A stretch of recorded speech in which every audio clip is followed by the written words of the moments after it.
Bismillahirrahmanirrahim. Assalamualaikum warahmatullahi wabarakatuh. Pemirsa yang dirahmati Allah, marilah kita simak ceramah dari Buya Ar-Rasyadin dengan tema cara berzikir yang benar. Sebelumnya marilah kita bersolawat terlebih dahulu. Allahumma sholli ala Sayyidina Muhammad wa ala ali Sayyidina Muhammad. Selamat menyaksikan. Bismillahirrahmanirrahim. Qala Syekh rahmatullah alaih, Imam As-Sarraj yang wafat 378 Hijriah berkalam, "Waz-zuhdu maqamun syarif." Zuhud itu maqam yang sangat mulia. Wa huwa asasul ahwal radiyah wal maratib as-saniyah. Zuhud itu dasar asas daripada ahwal kondisi rohani yang diridhai Allah, wal maratib as-saniyah, dan tingkatan rohani yang tinggi. Jadi zuhud itu jangan macam-macam, itu tinggi sekali. Tapi di atas langit ada langit. Apa kata beliau? Meskipun dia tinggi, wa huwa awwalu qadamil qasidina ila Allah azza wajalla. Itu adalah awal qadam, menampaknya kaki orang yang hati yang menuju Allah SWT. Jadi apa yang akan antum rasakan kalau nama Allah sudah masuk ke kalbu, sehingga visinya hanya Allah, itu langsung dunia hamba aja. Maka hidup lagi senang susah mulai terasa sama. Lagi senang asyakur, Allah maha berterima kasih, bersyukur. Lagi susah as-sabur, Allah maha penerima, Allah maha sabar. Lagi taat, Allah membalasi. Lagi kena maksiat, cepat-cepat taubat. Ya, itu cuma jalan aja kepada Allah. Maka taat dan maksiat dua-duanya malah. Orang kalau taat diuji, apakah dia merasa terpuji? Orang kalau maksiat dia diuji, apakah dia patah hati? Ya, tinggal nanti antum yang mana, kita yang mana. Taat itu makhluk bukan? Ya, maksiat itu makhluk. Maka kita tidak boleh putus harapan karena maksiat, tidak boleh sombong kegeeran karena taat, karena itu bukan Allah Subhanahu wa ta'ala. Zikir 70.000 itu angka itu makhluk. Angka itu makhluk. Karena dia makhluk, kita nggak bergantung dengan makhluk. Kita bergantung dengan yang punya apa? Bukan bergantung dengan angka-angka. Maka angka itu apa kalau kita zikir? Itu cuma latihan. Ya, bukan itu tujuan kita. Tujuan kita satu saja, al-iltija ila Allah, hadir di hadapan Allah sebagai hamba. Maka disebut di sini awwalu qadamil qasidin. Orang kalau sudah disebut qasid itu sudah tinggi. Dia yang sudah bermaksud kepada Allah, ini hal dan makom pertamanya. Kalau baru hijrah, makom pertamanya taubat. Tapi kalau sudah hatinya ditalkin oleh guru, masuk nama Allah ke dalam qalbu, maka makom pertamanya adalah zuhud. Kalau dia jadi dai atau tidak jadi dai, dia jadi pengikut seorang ulama.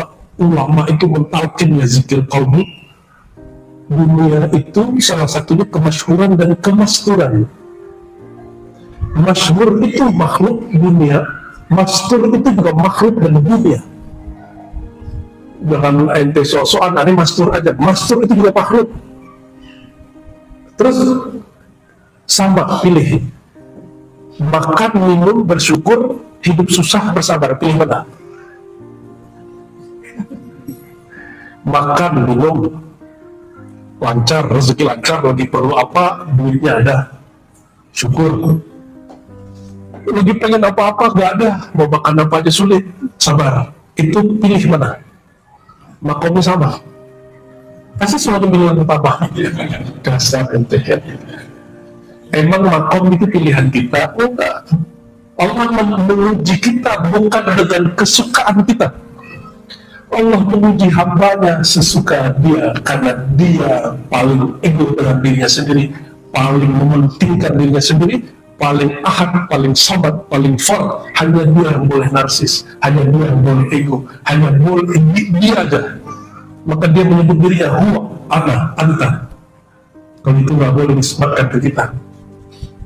Ya, hanya dia yang boleh narsis, hanya boleh dia yang mengatakan gua tersinggung, itu boleh. Sebenarnya hanya dia. Kalau kita nggak pantas.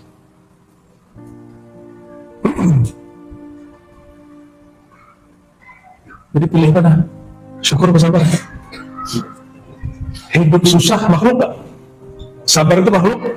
Bersabar itu aktivitas makhluk. Tapi nama Allah sabur itu tidak makhluk. Oke? Orang yang masyhur, kemasyhuran itu makhluk bukan? Orang yang masyhur tersembunyi, kemasyhuran itu makhluk. Maka tidaklah orang masyhur lebih mulia dari masyhur, tidaklah yang masyhur lebih mulia dari masyhur. Siapa yang lebih mulia? A'rafuhu billah. Orang yang paling kenal di antara mereka berdua kepada Allah. Oh, ada ulama ngomong begini, al-masyhur bi barakatil masyhur. Iya, itu benar. Orang masyhur itu berkat ada yang masyhur di belakangnya. Betul, tapi masyhur tiadalah dia kecuali berkat al-faid al-masyhur. Ya, fal masyhur bikitmanil masyhur. Kalau enggak si orang masyhur ini menyembunyikan orang ini, dia akan tersembunyi. Sekali si masyhur datang kepadanya, dia langsung hilang kemasyhurannya. Jadi jangan cari kemasyhuran, sebagaimana jangan cari kemasyhuran yang biasa. Tujuan kita bukan itu. Tujuan kita bukan mau jadi zuhud, tujuan kita Allah. Adapun di penampakan pertama Allah tempatkan kita di makam zuhud, itu urusan Allah. Ya. Ini ada nggak tempat pas dia makam zuhud sama makam riya? Apa riya itu bukan makam ya, makam syaitan ya. Jadi ada orang datang ke saya terus ngata-ngatain saya dan saya senang sekali ya. Coba kita karena lagi senang dikata-katai, kita candain dia. Apa kata dia? Kamu datanglah ke guruku. Guruku itu sudah mimpi Nabi itu ribuan kali. Oh, berkali dia. Saya tanya, mimpi? Iya. Sorry bro, kecil, baru mimpi. Kita sebut begitu, dia pengen datang lagi. Kerabat guru saya kerabatnya ini, kerabatnya itu. Wah, kalau gitu banget disebut-sebut depan aneh. Begitu. Karena dia emang orang kayaknya tidak ada selama ini yang negur dia. Maka inilah cara saya. Kita tanya dulu ke kolbu, boleh nggak negur dia? Kata kolbu kita boleh, kita tegur dengan cara begitu. Kalau kolbu nggak ngasih tunjuk, kita juga nggak jalan. Itu kan istafti kolbak, minta fatwa ke dalam. Kalau bukan dia menghina dia, tapi seandainya itu menjadi bumerang bagi ahlullah, kita harus kasih perjanjian. Jadi dia mempromosikan gurunya karena banyak mimpi, Bapak itu betul jumpa Allah gitu kan. Orang arif billah itu orang yang jumpa Allahnya nggak perlu mimpi, yang memandang Rasulullahnya nggak perlu tidur, itu baru disebut arif billah. Yang dia merindukan Rasulullah, merasakan kebersamaan Rasul, sehingga Rasul panggil dia ya ikhwani, aku rindu kepada saudara-saudaraku. Itu yang disebut arif billah, bukan orang pemimpi. Mimpi itu cuma kabar gembira, dia bukan standar segala-galanya. Mimpi itu makom nggak dia? Makom Pak Ahwal. Ahwal dari pandang Allah. Dan mimpi itu makhluk atau bukan? Jadi jangan bercita-cita mimpi Rasul. Cukup itu sebagai penghibur pelipur lara. Ya, baik. Zuhud. Jadi apa makom pertama yang dijejaki seorang yang sudah qalbunya nyantol kepada Allah, qalbunya sudah bergantung kepada Allah? Apa? Makom zuhud. Lalu zuhud itu apa? Ini yang kemudian beliau sebutkan di sini. Sebelum menyebutkan definisi, banyak ulama dia mengatakan faman lam yuhkim asasahu fi zuhdi lam yasih lahu syai'un mimma ba'dahu. Siapa yang tidak mutqin, yuhkim itu ihkamu syai'in itqanu, siapa yang tidak mantap asasnya dalam zuhud, maka tidaklah sah maqamat setelahnya. Ini kalau orang sudah qasidina ila Allah. Lianna hubbad dunya ra'su kulli khati'ah. Karena cinta dunia induk dari semua kesalahan. Wa zuhdu fi dunya ra'su kulli khair. Sebaliknya, kalau zuhud berarti inti kebaikan. Ini contoh. wiridan dulu atau makrifat dulu? Beneran, tapi ente ketemu kiai minta ijazah dulu kan? Ijazahin dong Pak Kiai, talqin dulu Pak Kiai, ya kan? Itu tanda gagal taklim, gagal sistem pendidikan Islam hari ini. Di mana-mana begitu, sampai ke tanah haram orang begitu, ketemu syekh, ngaji belakangan. Kalau kita ngaji dulu, ngaji berapa hari, pas sudah hari keberapa, Tuan Syekh, saya ini mau pulang kampung, mohon oleh ijazahnya baru, tapi ngaji dulu. Malu pas jumpa pertama minta ijazah, lalu kita. Kalau orang wiridan dulu, talqin dulu, baiat dulu, zikiran dulu, baru bermakrifat, maka di dalam dirinya belum bersih niatnya. Jadi kalau nanti ente zikir la ilaha illallah, inginnya sakti, baca Allah 5000 biar jadi debus, baca ya jamil ya jamil ya jamil ya dzal jalali wal ikram biar karismatik, dibaca 700 kali ditutup sholawat, pas dilihat mukanya nggak berubah. Kita kan mantan lelaku biar ya kitab-kitab begitu dulu kita obat semua itu ya, kita pakai kitab kita itu, kok dengan dicermin muka aku nggak berubah ya. Bertanyalah yang dicermin sama yang di luar cermin, yang dalam cermin bertanya ke dalam cermin, sebenarnya zikirmu itu apa ya. Ternyata kita sudah bukan bercermin kepada kaca itu, sedang bercermin kepada qalbu. Jadi benarlah kata Nabi, al-mu'min mir'atul li akhi, mukmin itu cerminan kaca bagi orang yang tempat orang ngaca yang lain. Nih cek, zikir pakai apa? Lisan, betul? Pikiran di bawah nggak? Berarti ada dua, lisan, pikiran. Di bawah ke pikiran, coba tembus ke kalbu nggak? Biar tembus ke pikiran, maknai zikirnya. Biar tembus ke kalbu, cintai yang mengajarinya. Gitu ya, baru makna itu tembus sampai di kolbu. Tapi kalau pikirannya belum dibenerin, ente zikir, misalnya baca sholawat Sajaratun Nukut, ingin kaya, udah dicoba 40 hari nggak kaya-kaya, kan banyak ngomong gitu sama kita. Berarti dia lagi zikir, dia tidak sedang menghadirkan wajah Sayyidina Muhammad SAW. Dia sedang menghadirkan wajah-wajah dunia.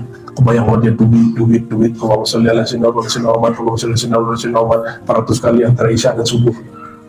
Ya, wirid dari Habib Mahdi Segaf, ya, kebaru. Wirid beliau mah aman. Beliau zuhudnya apa? Itu duitnya dipakai semuanya untuk santrinya belasan ribu.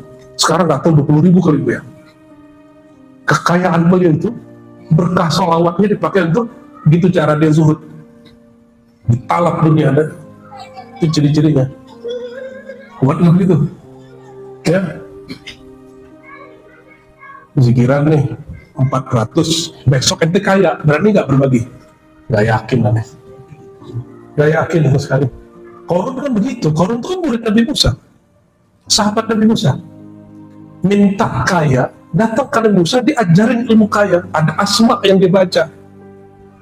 Pas sudah kaya, nggak ngaji lagi ke Rasulullah, ke Sayyidina Musa. Apa kata dia? Sibuk wahai Nabi Allah Musa. Lama-lama gak sibuk lagi, karena dia jadi bangsawan kaya, dianggap oleh Fir'aun sebagai mitranya dalam berkuasa. Diajaklah dia kemudian jadi bokhir kekuasaan dia. Ya, lama-lama dia menikmati itu, karena banyak pengusaha-pengusaha nggak puas dengan usaha kayanya, dia masuk ke politik, benar nggak? Nah, itu sama Korun itu begitu kasusnya. Nggak lagi ngajikan Nabi Musa, malah ngejek Nabi Musa. Kenapa? Dia ngaji ke Nabi Musa bukan karena ingin kenal Allah. Dia belajar ke Nabi Musa, zikir-zikir Nabi Musa, sholat dengan sholat Nabi Musa, karena ingin mendapatkan dunia. Fikrohnya rusak. Fikrohnya rusak. Karena fikrohnya rusak, ketika dia zikir, pikiran ini yang mengganggu terus. Inilah kenapa antum nggak bisa khusyuk. Pikiran, ya, zikirnya sudah oke, tapi tembus ke otaknya duit, berutang, kaya. Zikirnya mah bener. Karena pikirannya menghijab jiwanya, kalbunya, akhirnya kalau ente nanti jadi mursyid, Jadi mursyid hubud dunia. Ya, kalau jadi ahli wirid tukang naikin pangkat orang pakai wirid. Oh, banyak yang masuk hari ini dengan itu. Ya, oh ente mau naik pangkat, solo datang. Mohon maaf, kepada pelaku itu tolong didik, jadikan kemasyhuran engkau sebagai orang penaik pangkat orang dengan wirid, mengajak orang datang ke Allah. Ya, jangan biarkan umat ya tambah terpuruk cinta dunia. Dunia ini salah satunya pangkat, bukan? Betul nggak? Ujung-ujung kan mahar. Dan itu aneh. Kalau wirid ente bisa menaikin pangkat, kenapa nggak ente aja yang naik pangkat? Ya kan? Kalau wiridnya dukun itu atau uskun itu bisa naikin derajat, kenapa nggak dia aja yang naik derajat? Itu asbab, tidak ada qadamu ya zuhud, tidak ada makom kezuhudan. Ada orang yang bakal duit, oke, dia ke majelis habis-habisan, ke gurunya habis-habisan, ke saudaranya habis-habisan, untuk ikhwannya habis-habisan. Tapi satu yang belum. Dunia itu ada materi, ada materi. Ingin jadi khalifah, ingin jadi wakil talqin, ingin jadi mursyid. Kalau sudah jadi mursyid, ingin jadi pimpinan jamiah thariqah mu'tabarah, ingin jadi pimpinan wakil talqin wilayah mana, keinginan itu, ini yang ngomong Imam Sya'rani ini. Kalau ente ada yang ngomong pasti tersinggung, kalau Sya'rani kan gak tersinggung.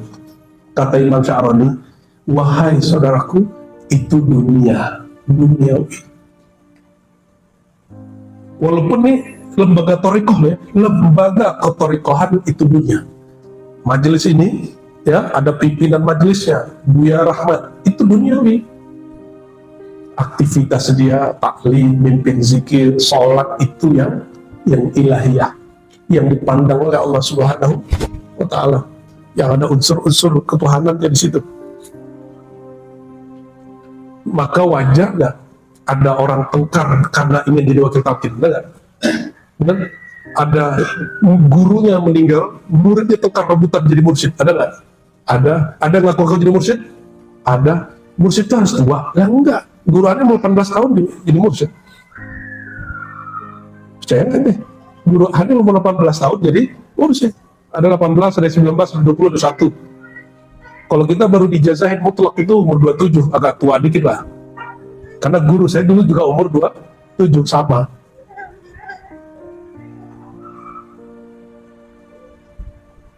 Mesti 40 ya. Dia kan dapat dulu ya. Oh, yang itu ya. Emang mursyid harus 40, ada syarat jadi mursyid 40 tahun? Nggak ada. Imam Bukhari itu, Imam Bahuddin Naqsyabandi sudah jadi mursyid sebelum 40 tahun.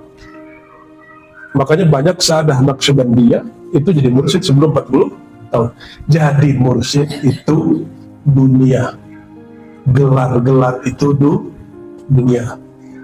Ya, doainlah kami-kami ini selamat ya, beliau ini selamat. Enggak ya, benar ya. Ente doain beliau ya, benar. Doain dong, masa didoain? Ya, dia mau nggak didoain dia? Atau dia gengsi? Doa ente nggak berlaku, kena gitu. Tapi saya yakin beliau-beliau dia takut. Sampai hari ini beliau Yunal tuh nanya, kok saya dikasih ijazah? Nanya gitu, nggak percaya dia. Ya, semoga itu indikator kezuhudan, amin. Ya. Itu zuhud maknawi, bukan zuhud maddi, bukan zuhud materialis. Apakah kalau nggak diangkat jadi wakil talqin, jadi muqaddam, jadi mursyid, nggak mau lagi berzikir, nggak mau lagi berburu ke si fulan? Ya itu ciri-cirinya. Si Fulano diangkat, ente nggak diangkat, masih mau nggak berburu sama dia? Jangan ulangi kesalahan malaikat yang dulu. Nabi Adam diangkat jadi khalifah, yang protes siapa? Malaikat. Karena dia lebih tua dan tahu masalahnya Nabi Adam itu akan menumpahkan darah dan merusak bumi. Dan mereka bilang, kami sudah puluhan tahun berzikir, bertasbih di hadapan-Mu ya Allah. Diandelin, jadi malaikat itu ngandelin mirip dia. Mereka merasa bermirip. Itulah masalah malaikat ya, sampai hari ini, sampai saiki, sawaun ya. Ya, tapi untuk ukuran malaikat itu boleh. Tapi untuk malaikat yang iliyin, muqarrabin itu enggak, mereka nggak begitu. Kayak Sayyidina Jibril itu nggak masuk. Mereka nggak ada begitu. Nah, maksud kami menyebutkan ini, jadi zuhud ini beda-beda juga. Beda orang, beda masa, beda makom, beda jenis. Jin minat gak sama mobil ente? Sama rumah? Enggak, nggak minat. Maka zuhudnya jin beda nggak dengan zuhudnya manusia?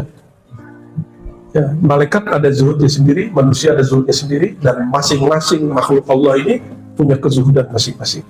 Zuhudnya guru beda dengan zuhudnya murid. Zuhudnya politisi beda dengan zuhudnya pejabat. Beda dengan zuhudnya kiai, beda dengan zuhudnya pedagang, pengusaha. Sama ya. Kita udah tahu nih, feeling kita cuma sekian jatahnya, kita terusin. Itu gak zuhud namanya. Ya, Allahumma sholli ala sayyidina Muhammad. Sedikit lagi ya.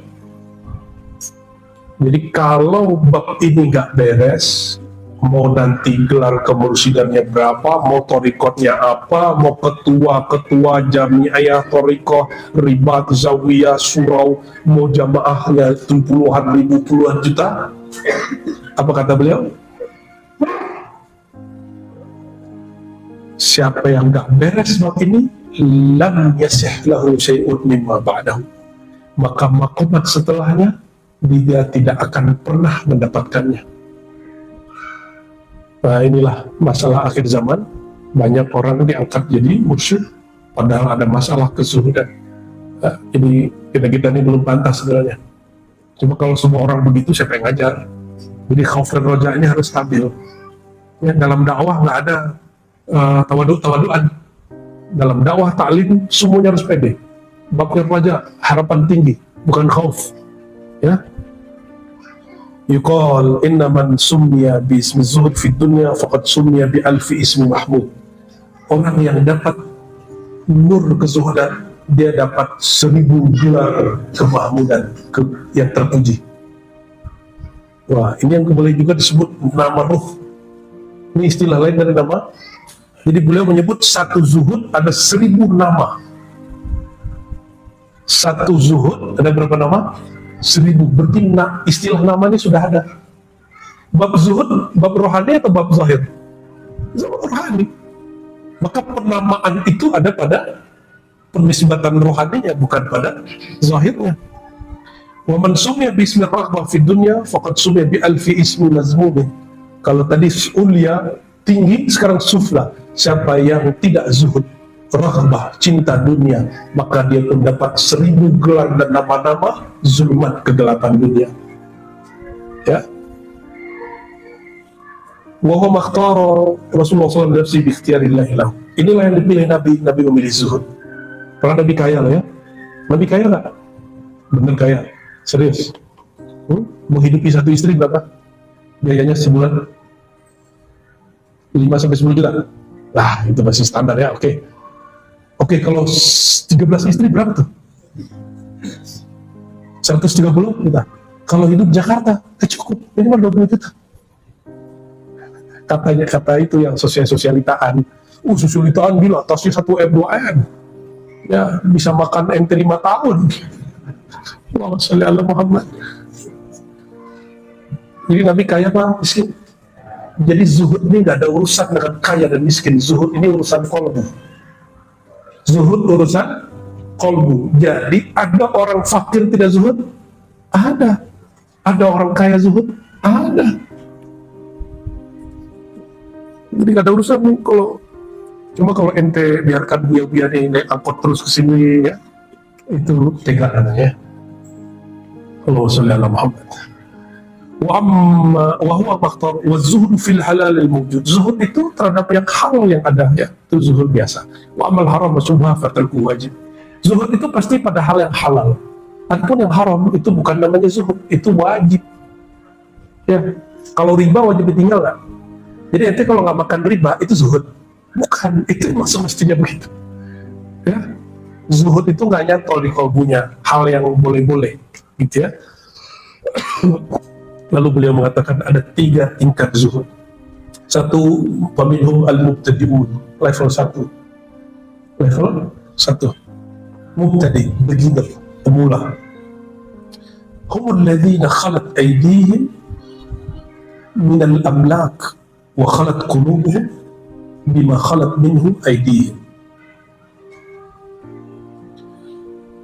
Siapa yang disebut orang yang zuhud kolbunya untuk level pemula? Orang yang kosong tangannya, tidak memiliki aset. Ya, dia lagi ada proyek besar, ditinggal. Nah, itu zuhud namanya itu.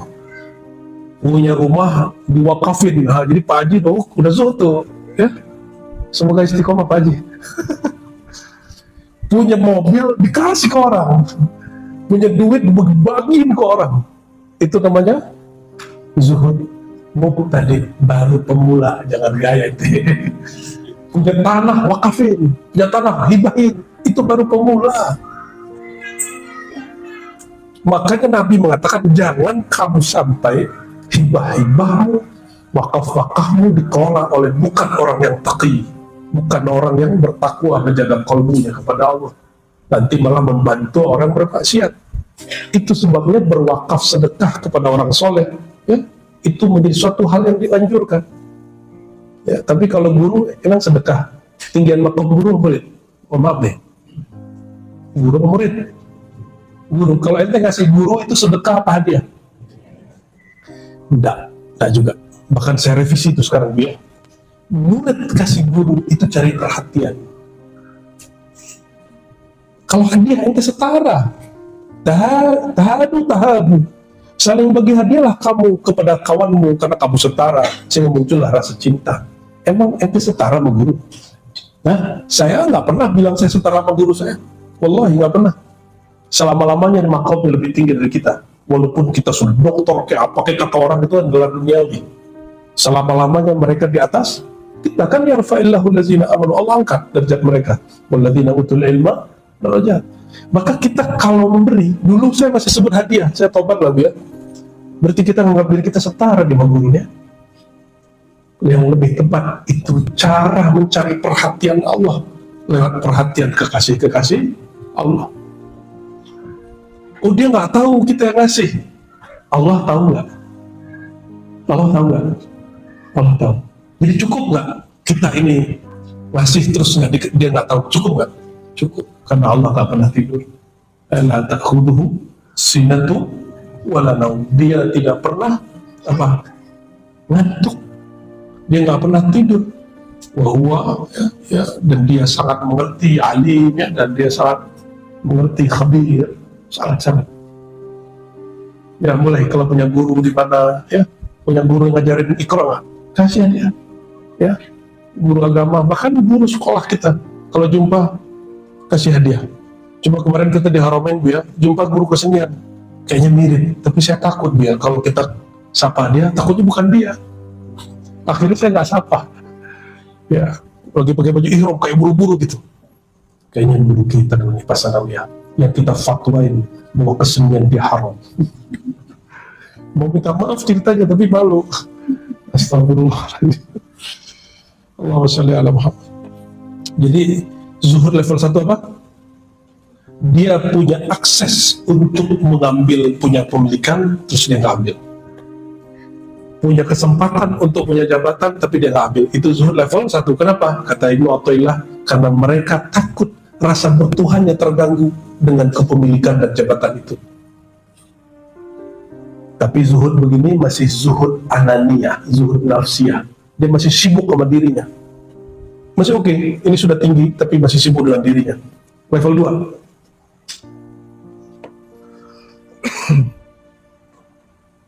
Oh, di sini ada skala Ibnu Junaid.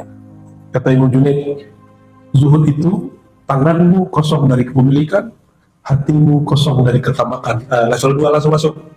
Level 2, kolbu tidak ada rasa tamak. Apa arti tamak?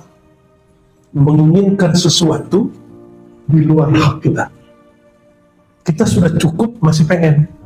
Kayaknya semua kita tamak ya. Betul nggak? Betul nggak? Kalau kata Ibnu Kusyairi, as-sufi ibnu waqtihi. Sufi itu anak hari itu dia mikir hari itu aja, besok dia nggak pikirin. Nggak cocok sama antum. Antum memikirin ntar anak saya makan apa, ntar kontrakan, nggak bisa. Nggak nyambung. Jangan-jangan makom 1 aja kita belum masuk. Guru Junaid, Imam Junaid punya guru namanya Sarid Sakti. Belum ditanya tentang zuhud apa jawabannya. ayakhluwa qalbuhu mimma khalaq minhu yada. Hatinya enggak kepikiran, hatinya enggak menginginkan sesuatu yang enggak di tangannya. Bisa nggak begitu? Halo. Punya punya Ferrari ya? Nggak punya? Serius? Wajar ente nggak menginginkannya, nggak pantas. Ente lagi butuh mobil, butuh motor, setiap hari mengangankannya, itu nggak zuhud. Kita lagi butuh satu barang, tapi hati kita nggak tersiksa olehnya. Itu zuhud level 2. Kita semua perlu duit nggak? Tapi kita nggak tersiksa dengan. Kenapa? Allah itu, pernahkah dia menciptakan sesuatu lalu tidak menjaganya? Ada nggak? Nggak mungkin.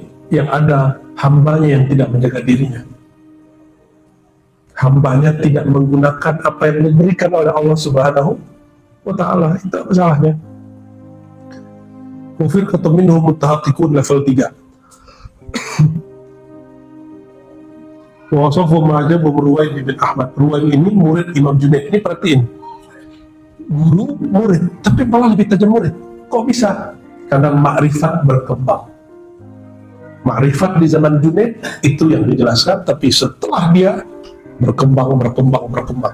Kata Ruwaim, murid Imam Junaid, ketika ditanya apa itu zuhud, nah coba cek, semoga ini ada di kita, walaupun sekali seumur hidup dan akan terjadi selama-lamanya. Tarku, berarti 4 makom sebenarnya, bukan 3 ya. Meninggalkan huzuzun nafs. Huzuzun nafs ini cinta diri, ego, keakuan, mementingkan diri, melupakan orang lain. Min jami' ma fid dunya, dari keperluan-keperluan yang ada di dunia. Fahadha zuhdul mutahaqqiqin, ila zuhudnya orang-orang yang sudah bertahakkuk, berhakikat. Ya anda fi zuhdi fi dunya hazzan bin nafs. Ada zuhud pada dunia, juga ada ya cinta kepada dirinya. Lima fi zuhud min raha wa sana wal mahmada wa ittikhadil jah dan nas. Ya, zuhud di sini yaitu tidak mengambil waktu untuk banyak rehat, tidak senang dengan pujian, tidak senang dengan gelar-gelaran ya. Ini kalau Buya nih wajar hadis, Buya nanti gelar al-muhaddis, al-musnid, al-kabir ya, bukan Syekh Fulan dan Fulan musnid dunia. Itu dunia itu banyak yang terhijab dengan gelar itu dan belagu, dan dia mengutuk-utuk orang lain dengan gelar itu. Ini saksinya. Cuma ente punya guru ente sih musnid dunia, ente mah belum musnid dunia ya. Kita sebut si Fulan kazab, Fulan dajjal, dia dajjal-dajjalin orang, kalau dajjalnya belum keluar. Allahu Akbar ya. Gelar-gelar begitu, atau yang Bang Do di mursyid, kita bilangin, Bang Do, itu adalah orang yang ngajar tarekat di sana. Apa itu? Mana ijazah dia? Nah, siapa yang ngangkat dia? Ente bukan zuhud. Ngomong begitu. Ya, itu bukan zuhud begitu. Kayaknya merasa tersaingi ya. Ya, makanya diribat langsung mursyidnya 3 jalan sekaligus, dan guru saya masih hidup semua ya. Mursyid saya mentakrir pengijazahan mereka, dan mereka ini sama-sama bertalkin. Nggak ada tuh saing-saingan sampai sekarang, dia malah oper-operan ya. Nggak ada. Tapi kalau kita nggak buat modal begini, nanti muncul mursyid semono, mana ijazahnya? Kan gitu jadinya. Itu ciri-ciri ijazah sudah menjadi ketamakan. Orang tamak karena dicari ijazah, termasuk memburu sanad-sanad apapun. Itu pernah disinggung oleh Imam Suyuti dan Sakhawi ya. Jadi kita bahas sanad bukan untuk berbangga, untuk ngata-ngatain Wahabi, enggak. Kita nggak ada niat juga menghina Wahabi. Kita cuma berbeda dengan Wahabi, bukan sedang menghina Wahabi. Maka siapapun yang berdebat dengan Wahabi dengan menghina, kita nggak ikut serta ya. Wahabi itu masih muslim nggak? Umat Nabi Rasulullah nggak? Bersyahadat nggak? Cuma mereka mengkafirkan kita, kita nggak mengkafirkan mereka, itu aja bedanya biar. Memang kalau orang kafirin kita balas mengkafirkan. Perlu nggak mengkafirkan orang yang mengkafirkan kita? Nggak perlu. Idfa billati hiya ahsan. Ente tawasul dibilang kafir sama dia, kita nggak usah balas dia. Kita cukup katakan ya Allah, sebagaimana Rasulullah SAW dulu ke Taif. Dia datang ke Taif, beliau datang ke Taif lalu dilempar orang pakai kotoran dan kerikil, maka lemparan-lemparan kata-kata kufur, kata-kata tabligh sesat, kata-kata syirik yang dilemparkan ke mereka karena mereka juga tidak paham apa maksud kami ya Allah. Gitu katakan ya. Termasuk sesama aswaja yang ngomong begitu, kita cukup katakan begitu ya. Nggak usah juga ente balas-balas menyesatkan mereka. Faman zahada biqalbihi fi hadhil usus wa mutahaqqiq fi zuhudi. Jadi level 2 kalau versi imam ini zuhud imateri. Zuhud pertama materi, zuhud kedua imateri itu jabatan, pujian, tuah. Tahu tuah nggak? Kemuliaan. Viral itu dunia kan? Ini ngaji karena ada di YouTube apa karena emang pengen ngaji? Asbab awalnya boleh YouTube, kan sama aja. Mau ada di YouTube nggak di YouTube, yang penting ilmu toh. Mau masyhur nggak masyhur, mau masyhur mau mastur, yang penting ada ilmunya. Dan kata Ibnu Athaillah sekandari, setiap orang yang berilmu dia tidak mungkin mastur. Terus ente berkunjung ke wali di Banten, terus bilang saya pose dengan wali mastur, terus diposting masih mastur kan dia? Memposting wali yang mastur masih mastur nggak? Aduh, aku muskil ya. Allahumma sholli ala Muhammad.